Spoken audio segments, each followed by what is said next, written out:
core problem we have selected is that people living in flatting situations are not paying their bills on time. An underlying cause of this is that there are so many different transactions needed to pay for each of the individual bills. This makes it difficult to collect money from everyone on time each month to pay their separate providers. Another cause of this problem is that it's hard for students to budget as the amount they owe each month fluctuates and the payments are all due at different times.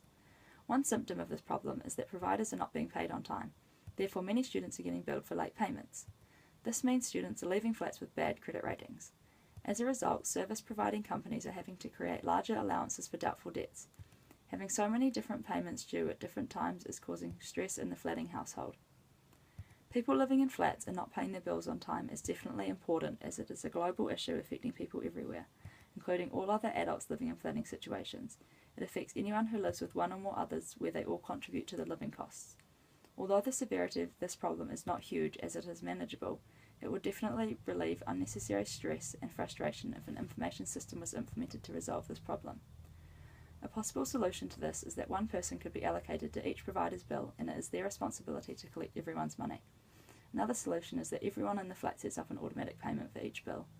However, our recommendation is to implement a new information technology system that consolidates all of the bills in a household and collates the total amount owing. It is innovative as it divides this cost up between each flat member and withdraws it straight out of their specified bank account automatically. This solution is better than the others as it has got all bills covered in one payment and without separate transactions. This payment is automatic and no one person is responsible for the bills. Each flat member would have their own private account under the flat account that they only have access to.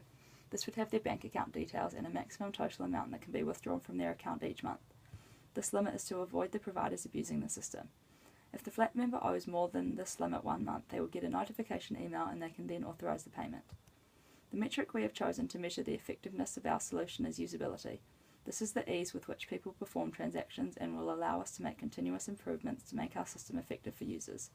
We will also use transaction speed as an efficiency metric, as this will measure the amount of time our system takes to perform the bill payment transactions. The use of this information system would enhance customer value to the perspective of the service providers because they wouldn't have so many bad customers. It also would deliver value to the students.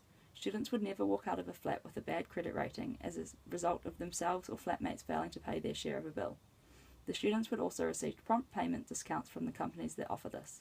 The value added by the system can be measured in monetary values such as decrease in doubtful debts for the providers and increase in money saved by students, and can be measured in non-monetary values such as the credit ratings and no bad customers.